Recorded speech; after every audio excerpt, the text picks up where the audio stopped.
Les invito a abrir sus Biblias, nuestro libro de texto de esta semana, en Primera de Corintios capítulo 13. Primera de Corintios capítulo 13, versículo 6, continúa el apóstol Pablo, hablando acerca del amor.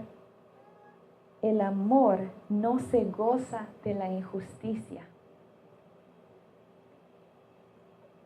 Yo tengo una pregunta. ¿Escucha Dios la oración de un hombre que levanta su mano contra su esposa o sus hijos? Les invito a buscar en 1 de Timoteo 2:8. 1 de Timoteo 2:8. Dice, quiero pues que los hombres oren en todo lugar, levantando manos santas, sin ira ni contienda. ¿Escucharon?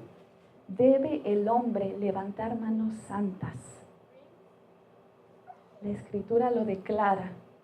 Pero ¿cómo hacer que en nuestros hogares reine la justicia? ¿Cómo hacer que en nuestros hogares reine la justicia? ¿Saben una cosa? Muchos confundimos el ser justo con el ser bueno. Pero ¿saben que es más fácil ser bueno que ser justo?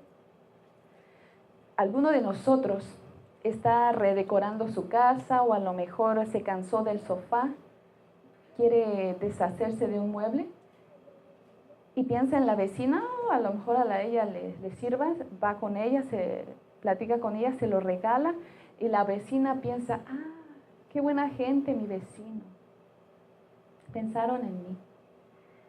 Pero ¿saben? La justicia va más allá. El que es justo ve y valora a los demás como más importantes que él. No da de lo que le sobra, sino de lo mejor que tiene. Dios es amor. Esto significa que Él es justicia. Porque Él no se goza de la injusticia. Y la única manera que en un hogar exista la justicia es que Dios habite en él. Continúa el texto en 1 de Corintios 13, 6. Mas se goza de la verdad. ¿Saben que el peor enemigo del matrimonio, aún más que el alcohol o las drogas, es la mentira? Cuando se rompe la confianza entre una pareja, se ha perdido el cimiento. ¿Puedes convivir con alguien a quien no le tienes confianza? Busquemos en Juan 14, 6.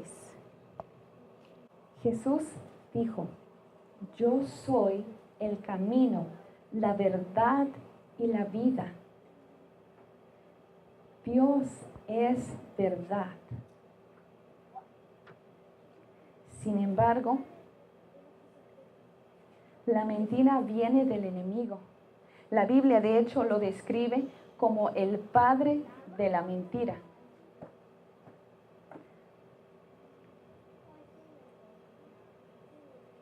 Nosotros tenemos la mentalidad de que la verdad es como relativa.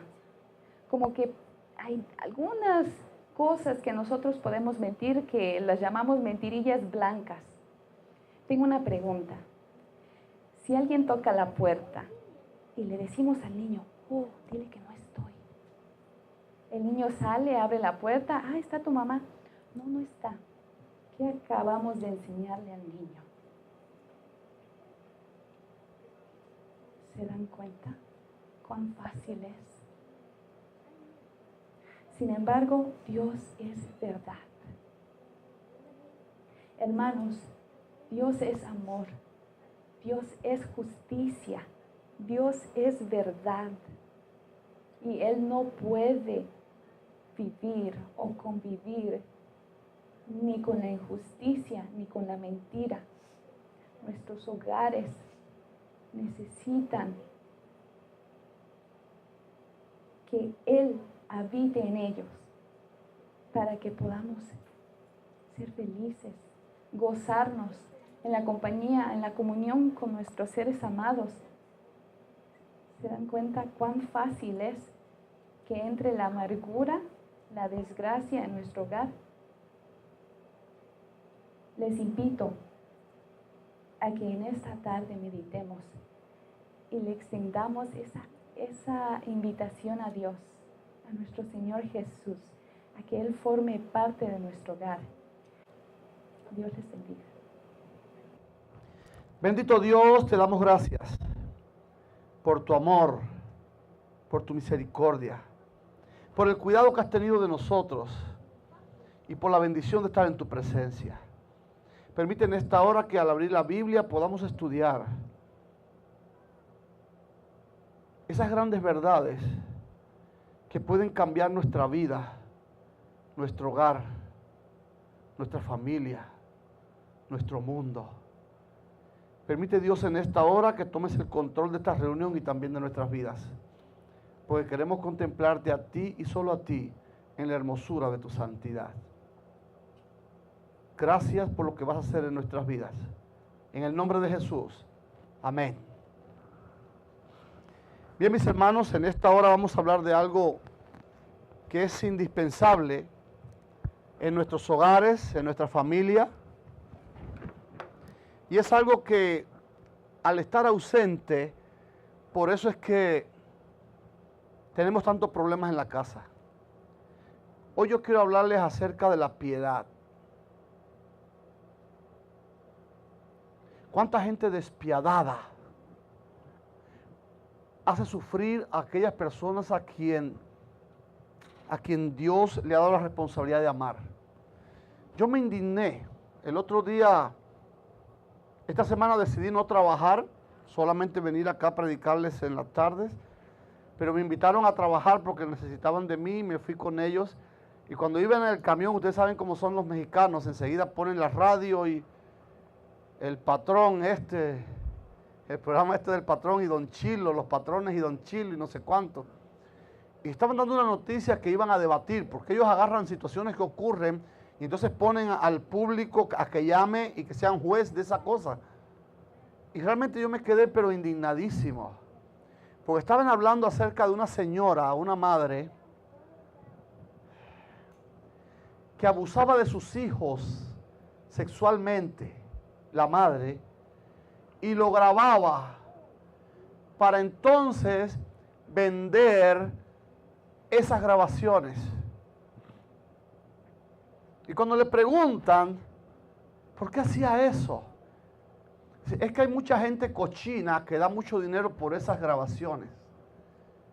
Pero ¿no es más cochino hacer eso con tus propios hijos? Qué falta de piedad, ¿verdad que sí? Qué despiadada. Ella no estaba calculando el daño que le estaba provocando a sus hijos, solo estaban pensando en 4 o 5 pesos por encima de la integridad de sus hijos. Cuando vamos a hablar acerca de la piedad, tenemos que ir a la Biblia y tratar de entender qué es la piedad. Incluso nosotros hablamos acerca de la piedad y quizás no podemos explicarla muy bien. Pero si vamos a 1 de Timoteo, capítulo 3, versículo 16, ahí me da un concepto completo acerca de la piedad.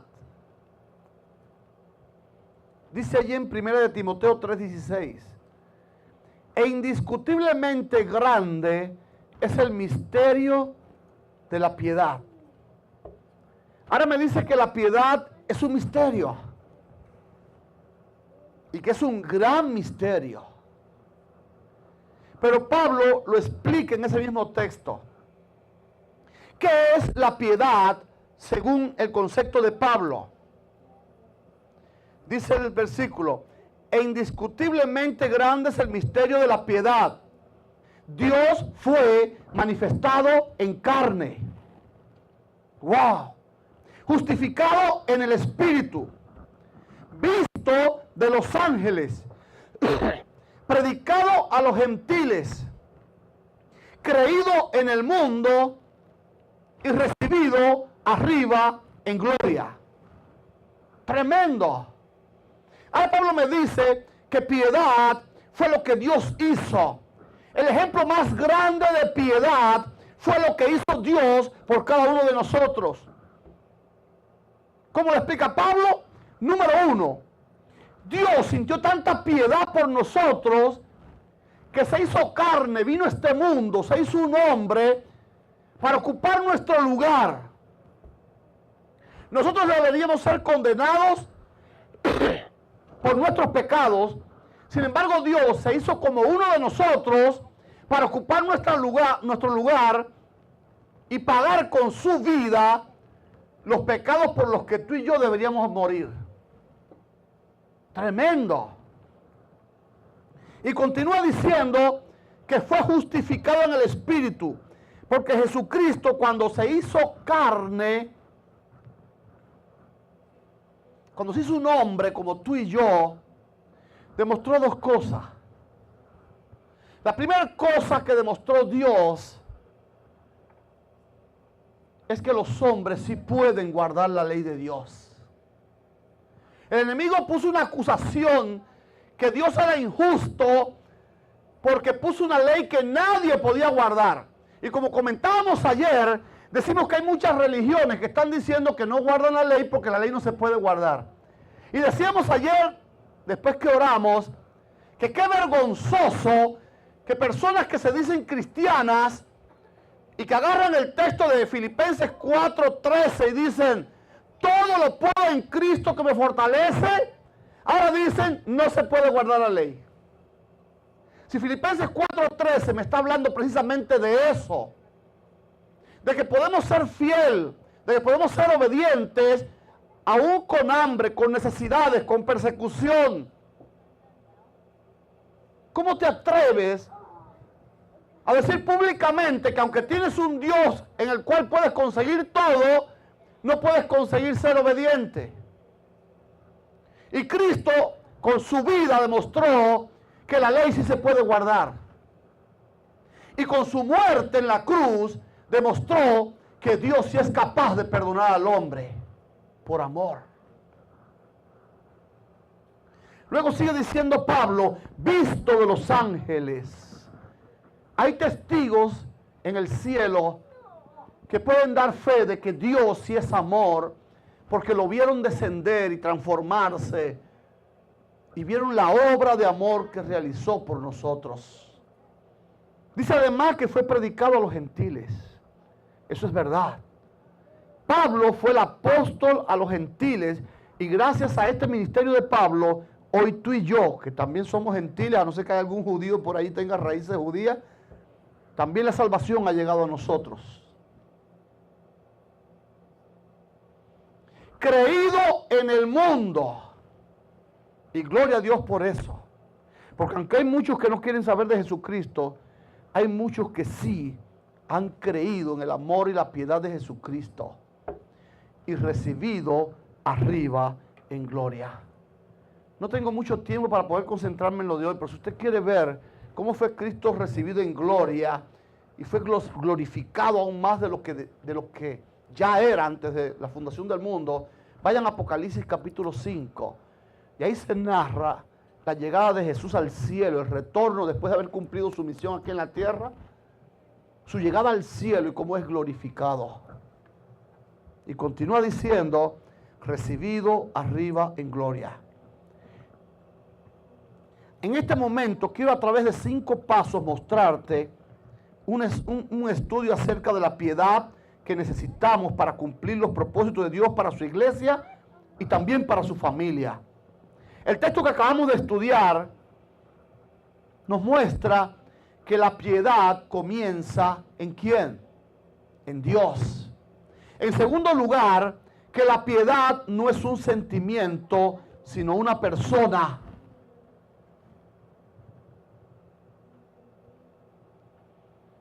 La piedad se mostró a través de ¿quién? De Cristo Jesús.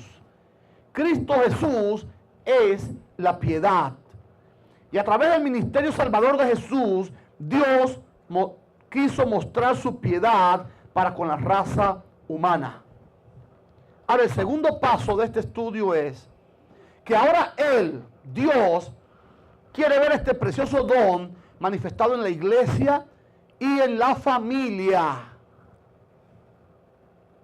Y prueba de esto son los siguientes textos. Por ejemplo, 1 de Juan, capítulo 2, versículo 6 dice: el que dice que permanece en Él debe andar como Él anduvo. Así que es imposible que gente que se llame cristiano ande de una manera distinta a como Jesús anduvo. En la iglesia de Antioquía, en la ciudad de Antioquía, después de la persecución de Jerusalén, cuando los cristianos llegaron allí a Antioquía de Pisidia, empezaron a vivir de una manera tan increíblemente parecida a la vida de Jesús, que allí por primera vez se le empezó a decir cristianos a los que vivían la experiencia de Dios, la experiencia del Evangelio, la experiencia de la salvación. Así que es increíble que hoy hayan personas que dicen llamarse cristianos y no tengan piedad para su familia, ni para sus hermanos, ni para el resto del mundo. En el versículo 15 de Juan 13 también dice Jesús: porque ejemplo os he dado, para que como yo he hecho, vosotros también hagáis. ¡Wow! ¿Qué fue Cristo o qué es Cristo para nosotros? Un ejemplo. Por eso todos estos días mi esposa ha estado enseñándonos que Dios es amor, que Dios es justicia, que Dios es verdad. Porque la única manera que tú tienes de mostrar amor en tu casa es siendo semejante a Dios o permitiendo que Dios more en tu vida. Porque es la única manera en que podemos parecernos a Él. Si dejamos que Dios entre en nuestro hogar, el amor de Dios se va a manifestar a través de nosotros. La justicia de Dios se va a manifestar a través de nosotros. La verdad de Dios se va a manifestar a través de nosotros. La piedad de Dios se va a manifestar a través de nosotros. Incluso parece imposible cuando analizamos la vida de los santos, pues hasta para ellos no les resultó fácil.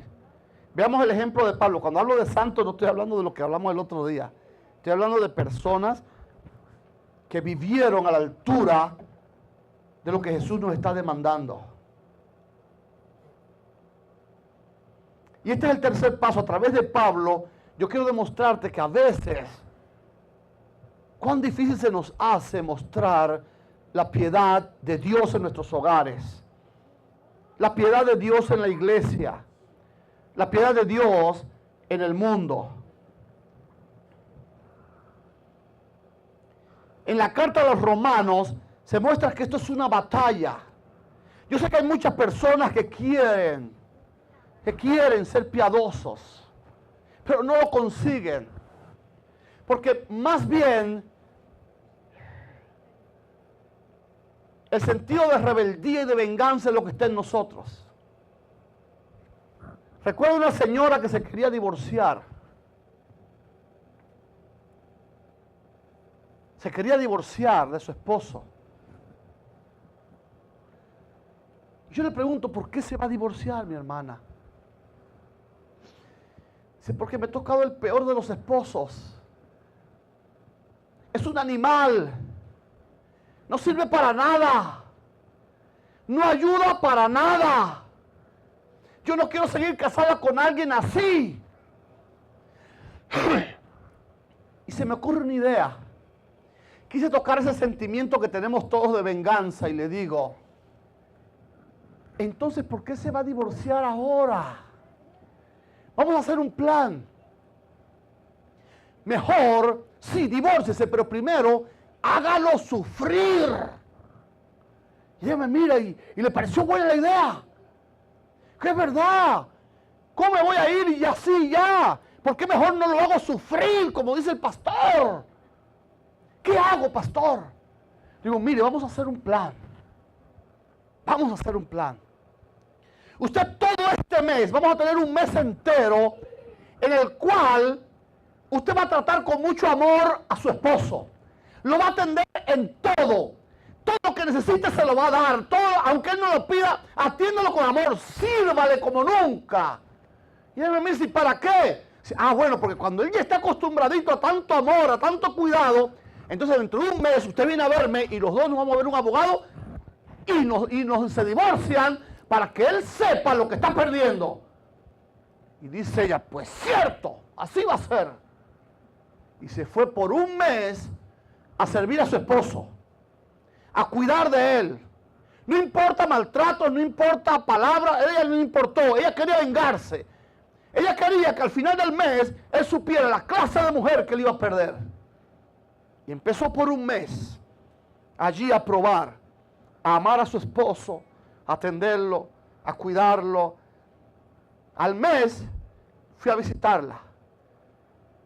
Le dije, mi hermana, estoy aquí. Vámonos al registro civil a buscar un abogado para que se divorcie. Dice, no, pastor, ¿cómo me voy a divorciar del hombre más bueno del mundo? ¡Wow! Cambió. ¿Pero por qué cambió el esposo? Hay una ley física que es la ley de la acción y la reacción. Si usted le lanza un tabique, un ladrillo a su esposo, la reacción es que él va a devolver un ataque semejante o superior al que usted lanzó. Pero en el libro de Proverbios encontramos un texto que dice, la blanda respuesta aplaca la ira. Y el amor, con amor se paga. El amor despierta amor como respuesta. Y ahora esta mujer que decía que su esposo era lo peor, ella decide ser una buena esposa por un mes. Y el amor que ella le da a su esposo en ese mes cambió incluso la actitud del esposo. Y ahora al final del mes, cuando le voy a decir, vámonos a buscar al abogado, me dice, ¿cómo me voy a divorciar del mejor hombre que camina por este planeta? ¡Wow! Pero lo cierto es que nos resulta difícil tener piedad. No sé si le estoy hablando a algún esposo que ya muchas veces se ha propuesto en su corazón, no voy a pelearle más a mi esposa, no la voy a regañar más, no le voy a gritar más, y cuando llega a la casa lo primero que hace es eso que no quería hacer. ¿Es cierto o no? Y después luego se mete en el baño y llora y dice, yo no quería, si yo mismo me había prometido no dañarla más. Y lo primero que sale por mis labios es lo que no quería hacer. Bueno, pues esa es la experiencia de Pablo. Ahí en el libro de Romanos, capítulo 7 y verso 14, a partir de allí vamos a estudiar algunos textos que son el eje central de este estudio. Dice, porque sabemos que la ley es espiritual, mas yo soy carnal, vendido al pecado. ¿Por qué no podemos hacer el bien? Porque la ley de la que hablamos ayer es una ley espiritual. Y solo los espirituales la pueden guardar. Los que están en pecado, aunque vean muy lindos los 10 mandamientos, no pueden aplicarlo en sí, a sí mismos, para ayudar y amar a los que les rodean. Por eso, que aunque vean que la Biblia tiene un mensaje muy bonito, y aunque ellos quieran actuar de una manera distinta, van a seguir ofendiendo. Dice el verso 15, porque lo que hago no lo entiendo. Pablo no era un bautizado ya, y dice, lo que yo hago no lo entiendo. Pues yo no hago lo que quiero, sino lo que yo aborrezco, eso es lo que yo hago. ¿No te ha pasado? ¿Que quieres hacer el bien y no puedes? Y cuando no quieres hacer el mal, eso es lo que te sale así fácil. Una vez estuve enfermo en Cuba de la columna, unas crisis de dolor increíble, como 3 meses estuve. Y mi mejor amigo era como mi hermano. Viene a visitarme como a los 15 días de estar enfermo. Y él ve cómo estoy viviendo yo allí en mi apartamento, solo, prácticamente paralítico. Y me dice, ¿qué estás comiendo en estos días? Y le digo, arroz y mango. Es lo único que puedo hacer rápido así. hago un arrocito rápido y corto unos mangos y ya, porque no aguanto estar ni 20 minutos parado ante un fogón. Y yo vi el rostro de él triste, preocupado. Pero bueno, se fue. Vino el tiempo y ya yo estaba recuperado y... ¿Cómo estás? Le digo, ya estoy bien, ya. Estoy ya recuperándome con los ejercicios y las vitaminas y no sé cuánto, pero ya estoy bien. Y él, como era mi gran amigo, me confesó algo. Me dijo, tú sabes, la otra vez cuando yo vine, te vi en ese estado, y yo quería dejarte 20 pesos que traía en el bolsillo. Pero entonces empecé a pensar y dije, Dios mío, si le doy estos 20 pesos me quedo sin nada. Y no te los dejé. Y he estado sufriendo todo este tiempo porque yo quería haberte ayudado y no lo hice. ¿Cuántas veces queremos hacer el bien y no lo hacemos? Porque el orgullo, el egoísmo se apodera de nuestra mente. Y a veces nos olvida Proverbios, algunos textos como los que aparecen en el libro de Proverbios, donde dice que los que ayudan al pobre no vendrán a pobreza porque Dios presta al que ayuda al pobre. Y todo el bien que tú hagas te va a regresar. Pero como pensamos en nosotros egoístamente, porque solo pensamos en nosotros y no hacemos como enseñaba mi esposa hoy en la primera sección, donde decía que cuando tú tienes a Cristo en tu corazón, ahora empiezas a ver a las personas como mejores y más importantes que tú mismo. Pero cuando Cristo no está en tu hogar, ni tu esposa es mejor que tú. Tú eres el que vale la pena, el que merece, el que necesita. Es increíble, a veces yo estoy trabajando por allí. Yo me llevo siempre lunch a mi trabajo. Porque es que a mí me da tristeza que yo a la hora del lunch entre a un restaurante y yo esté comiendo lo que mi esposa no está comiendo. O lo que mi hijo no está comiendo. No, si voy a comer algo bueno, algo sabroso, vamos a comerlo todos juntos. Porque yo no me acepto estar yo comiendo algo sin saber lo que están comiendo ellos allá. Pero ¿qué pasa? Que a veces somos tan egoístas que decimos, yo necesito, yo primero. Y a veces llegamos a la casa hartos y nos damos cuenta que en la casa no pudieron ni almorzar ni comer. Pero como no estás con Cristo en tu corazón, pues no te duele. Te parece justo que tú eres el que comas. En Cuba había un presidente que decía, comí yo, comió Cuba. Toda Cuba con hambre, pero ya él había comido. Así que ya que importa el de los demás. ¿Verdad que sí? Ahora continúa diciendo Pablo, porque lo que hago no lo entiendo. Pues no hago lo que quiero, sino lo que aborrezco, eso hago. Entonces dice en el versículo 17, de manera que ya no soy yo quien hace aquello malo, sino el pecado que mora en mí. Pablo reconoce que su pecaminosidad le impide imitar a Jesús. ¿Se acuerdan de Jesús? Estuvo estudiando todo el día con las personas. Jesús era hombre. Jesús podía haber tenido hambre, pero sin embargo le dice a los discípulos, me da pena con esta gente que me ha estado escuchando todo el día, deben tener hambre. Jesús se preocupó por su hambre, por el hambre de aquellos que le habían escuchado. Incluso dice que apareció por ahí un niño que traía su lunch y se había emocionado tanto escuchando a Jesús que nunca se lo comió. ¿Cuál era el lunch del niño?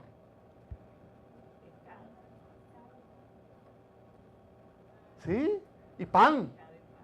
¿Y qué dijo Jesús? Tráigame el lunch de ese niño. El niño estuvo dispuesto. Nadie predica de ese niño. Señores, todo el mundo habla del milagro de Jesús, pero nadie predica del amor, de la piedad de ese niño. Estuvo dispuesto a dar su lunch. Y de ese lunch del niño, Jesús lo bendice y lo multiplica y todos comen hasta que sobraron. ¿Sobraron cuántas cestas? 12 cestas. ¿Por qué 12? ¿No han puesto a pensar por qué 12? Porque los discípulos también habían estado con él todo el tiempo allí. Y los discípulos, cuando él les preguntó qué podían hacer, Felipe saltó y dijo, no, ni con 1000 denarios, ni con 100 denarios podemos comprar la comida para toda esta gente. Y Jesús le dio una lección. Jesús alimentó con 5 panes y 3 peces a toda esa multitud. Y para colmo terminaron 12 cestas para que cada discípulo se llevara a su familia la comida que necesitaban, porque ellos habían estado ocupados con él todo el día allí. Jesús pensaba más en ellos que en él. Y ahora Pablo se da cuenta de que su pecaminosidad es el pecado que está en ti, el que te hace orgulloso hasta el punto de ver que tu esposa es inferior, que tus hijos son inferiores. Es por causa del pecado que tú te crees la gran cosa. Pero cuando tú dejas que Cristo entre en tu casa, entonces tú empiezas a actuar como Cristo. Y empiezas a ocuparte más de tu esposa y de tus hijos que de ti mismo.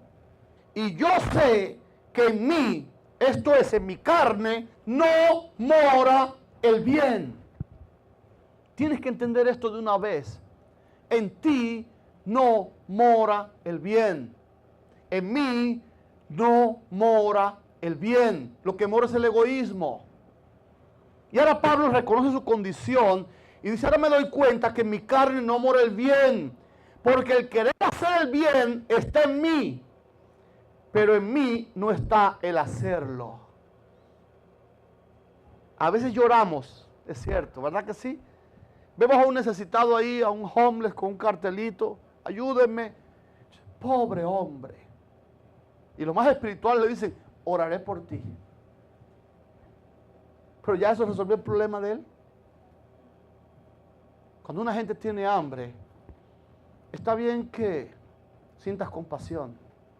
Está bien incluso que ores e intercedes por él. Pero dale de tu pan, comparte de tu pan con él. Para resolver primeramente su problema del hambre. Y ahora Pablo dice que él desea hacer el bien, pero como está en pecado, como está en la carne, no puede hacerlo. Y dice el versículo 19, porque no hago el bien que quiero, sino el mal que no quiero, eso es lo que hago. Siempre meto la pata. Y entonces dice, en el versículo 19, pero veo otra ley en mis miembros que se revela contra la ley de mi mente y que me lleva cautivo a la ley que está en mis miembros. ¿Te imaginas qué terrible situación para el creyente que quiere imitar a Jesús? ¡Wow! En cierta ocasión le trajeron a Alejandro Magno, un soldado. Y por sus reiteradas indisciplinas e incumplimientos, lo trae ante el general. Y Alejandro le pregunta, ¿cómo te llamas? Y el soldado le dice a Alejandro, Alejandro, mi general. El soldado se llamaba igual que el general Alejandro. Y ahora Alejandro Magno le dice, o te cambias el nombre, o cambias de actitud. Alejandro dijo, yo no puedo tener un Alejandro aquí que sea un irresponsable. En mi ejército no puede haber un Alejandro que sea un irresponsable. O te cambias el nombre o cambias de actitud. Pero nosotros nos llamamos cristianos. Nos llamamos hijos de Dios, pero no estamos como Él. ¿No nos dirá Dios a nosotros, o te cambias el nombre o cambias de actitud? Era tal la desesperación de Pablo que en el versículo 24 Pablo llega a gritar, miserable de mí, ¿quién me librará de este cuerpo de muerte? Y yo no sé si ya tú has clamado cuando estás a solas, ¿hasta cuándo voy a seguir cometiendo los mismos errores?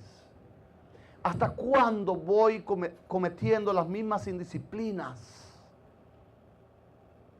Qué condición terrible la de nosotros.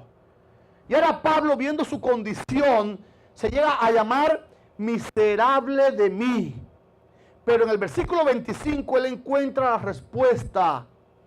Él grita, feliz, gracias doy a Dios por Jesucristo. ¿Por qué Pablo estaba dando gracias a Dios por Jesucristo? Porque él entendió que Jesucristo no es solo nuestro modelo. si entregamos nuestro corazón, nuestro hogar, nuestra familia, nuestra vida a Jesucristo, Jesucristo tiene el poder para que ese bien que tú quieres hacer, ciertamente, lo puedas realizar en verdad. Ahora, ¿cómo puede Jesús ayudarnos a ser como Él? Eso lo vamos a saber en el cuarto paso. Pablo encontró la solución y nos las da en Gálatas capítulo 2, versículo 20. Pablo, este miserable Pablo que se avergonzaba porque él veía que quería hacer el bien y no lo hacía y no quería hacer el mal y eso es lo que hacía. Ahora Pablo, cuando encuentra la solución en Cristo Jesús, ahora nos las regala. En el capítulo 2, versículo 20 de Gálatas, dice: con Cristo estoy juntamente crucificado, y ya no vivo yo, mas vive Cristo en mí. Y lo que ahora vivo en la carne, lo vivo en la fe del Hijo de Dios, el cual me amó y se entregó a sí mismo por mí. ¡Wow! ¿Qué está diciendo Pablo? Pablo descubrió que la única manera de poder vivir como Cristo y de ser una bendición para la esposa, para los hijos, para los vecinos, para los hermanos de la iglesia, Pablo decidió que él debía subir a la cruz y ser crucificado. Dice Pablo, no merece que yo siga viviendo de esta forma tan hipócrita, conociendo a Dios y su amor y viviendo como me da la gana. Y ahora Pablo decide crucificar su yo. ¿Qué significa crucificar su yo? Me gusta hacer esto, pero por amor a ti no lo voy a hacer. ¿Por qué? Porque ya yo no vivo. Pero él sigue diciendo, mas Cristo vive en mí. Y dice, y lo que vivo ahora en la carne, ustedes me están viendo vivo, pero yo no estoy viviendo. Si me ven vivo es porque Cristo me está dando vida. Es porque Cristo está viviendo en mí. Y entonces con Cristo viviendo en ti, tú sí puedes hacer todo el bien que sueñes, que planees, que desees. Esa es la clave, mis hermanos. Tú y yo tenemos que morir en la cruz de Cristo y permitir entonces que Él viva por ti y en ti. Porque Jesús viviendo en tu lugar es la única forma de que todos vean la piedad en ti. Y entonces podrás decir como Pablo en 1 Corintios 11, en 1 Corintios, capítulo 11, versículo 1, donde ahora Pablo le dice a sus discípulos, sed imitadores de mí como yo lo soy de Cristo. Ahora Pablo, después de vencer, le dice a sus discípulos, imítenme a mí, así como yo he imitado a Cristo. ¿Te das cuenta el paso que dio Pablo? Era un miserable, no podía, no entendía por qué el mal que no quería hacer era lo que le salía y el bien que quería hacer no salía. Hasta que entendió que la solución es Cristo, que ya él no podía vivir más, sino que Cristo tendría que vivir en él. Y de esa manera, ahora Pablo se convierte en un buen amigo, en un buen esposo, en un buen hijo. ¿Te das cuenta? La única manera que tú tienes de ser un gran cónyuge, un gran padre, un gran hermano, un gran amigo, es si Cristo mora en ti. Si tú estás haciendo lo que te da la gana, si estás viviendo huyéndole a Jesús, no creas que eres un buen padre. En algún momento se te va a salir lo malo eso. Va a traicionar hasta tus propios deseos. Y vas a hacer sufrir a los que debías amar. Ahora también hay una recompensa. Todos aquellos que logran el éxito como lo hizo Pablo, tienen una recompensa. ¿De qué manera nos beneficia ser piadosos? Ahí en el Evangelio de Mateo, capítulo 25, en los versos del 31 al 40, lo pueden buscar en la casa si quieren, para ahorrar tiempo. Dice que cuando Jesús venga, va a reunir a todas las naciones. Y dice que a su derecha va a poner las ovejas y a su izquierda va a poner los cabritos. Y dice que a los de la derecha les va a decir: venid, benditos de mi Padre, y heredad del reino preparado para vosotros desde antes de la fundación del mundo. Y esas ovejas se van a quedar así boquiabiertas. ¿Por qué?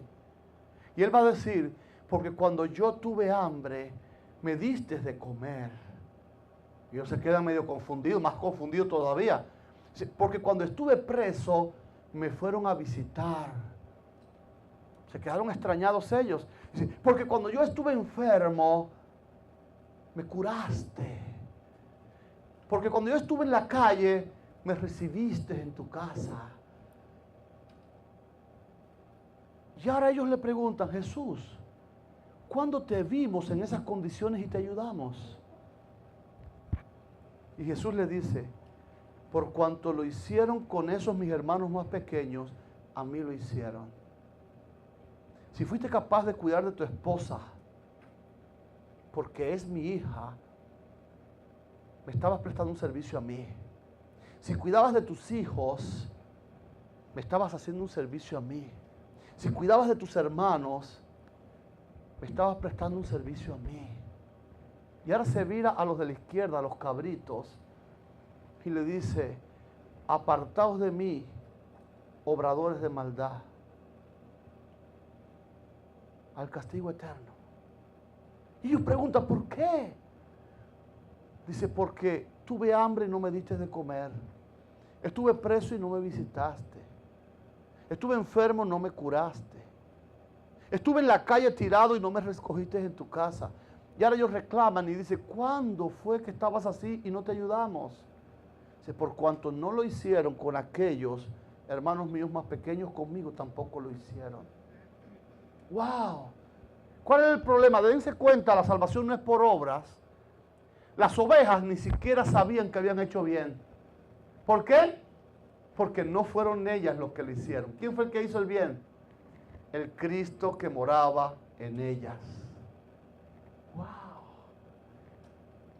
Y los que hicieron el mal tampoco sabían que habían hecho mal. ¿Dónde está el error de los cabritos? En que ellos no entendieron que las demás personas son importantes para Dios. Así que tú tienes que valorar a tu esposa, porque tu esposa es importante para Dios. Tus hijos tienes que valorarlo, porque tus hijos son importantes para Dios. Y cuando tú le des más importancia, como decía mi esposa al principio, a los demás, antes que a ti, Dios te va a recompensar. En primer lugar, te va a recompensar en esta tierra, porque vas a tener un verdadero hogar, un pedazo de cielo aquí en la tierra. ¿Te acuerdas de esa señora que se quería divorciar? Luego al mes dice: ¿cómo me voy a divorciar del mejor hombre de este mundo? El problema es cuando ella decidió amar, trajo una atmósfera de paz y de amor dentro de la casa que contagió al resto de la familia. Y ahora ella no entendía cómo podría divorciarse de aquella persona. Si crees que tu marido no merece vivir bajo tu techo, prueba un mes amándole. Castígalo, cuídalo, y vas a ver un mes a un hombre transformado, a un hombre dispuesto a amarte y a servirte a ti también hasta la muerte. Y entonces a un mes, búscame para llevarte a divorciar. Me vas a decir como aquella señora: ¿cómo podré divorciarme del mejor hombre que camina por la tierra? Mis hermanos queridos, quiera Dios que tú y yo aprendamos que si no le permitimos a Cristo morar en nuestro corazón, nuestra vida no va a cambiar, nuestro hogar no va a cambiar, nuestra familia no va a cambiar, nuestro mundo no va a cambiar. Vamos a escuchar el coro tema.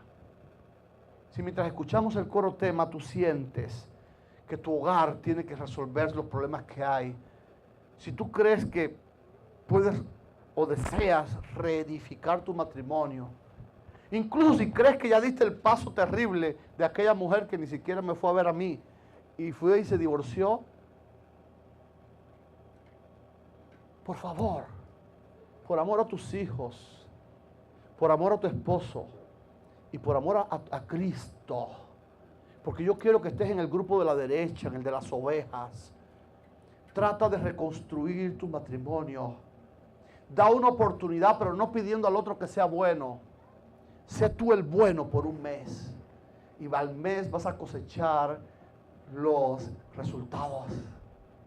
En nuestros hogares tenemos un gran peso de culpa cada uno de nosotros. Lo que pasa es que por nuestro orgullo siempre señalamos al otro. Pero realmente también somos culpables nosotros. Porque hay falta de piedad. Porque hay falta de amor. Porque hay demasiado orgullo. Permite Dios en esta hora que podamos humillarnos ante ti. Y podamos permitir que tú entres en nuestros corazones y cambies nuestras vidas. Porque el orgullo hasta hoy no nos ha dado la felicidad con la que soñamos. Porque nuestro orgullo solamente nos ha mostrado que nuestras fuerzas no alcanzan para resolver nuestros problemas ni económicos, ni sentimentales, ni físicos, ni espirituales. Nuestras fuerzas físicas no alcanzan ni para hacernos felices a nosotros mismos, ni a los que nos rodean. Pero necesitamos, oh Dios, entregarnos a ti, para que perteneciéndote, muriendo en la cruz como tú lo hiciste por nosotros, ahora te permitamos vivir en nuestras vidas. Y de esa manera, todo lo que veamos, toquemos, señalemos, va a ser para bendecir. Padre, te pido restauración para los hogares y las familias. Te pido sanidad para los padres y los hijos. Te pido que nos traigas de vuelta a la verdad, al amor, a la justicia. Que en esta hora cada uno de los que estamos aquí vayamos a nuestros hogares con la seguridad de que tu poder tomará el control de nuestras vidas. Y por fin seremos felices. Y por fin tendremos hogares fuertes y unidos. Y por fin podremos disfrutar de la esperanza de la salvación desde ahora y para siempre. En el nombre de Jesús. Amén.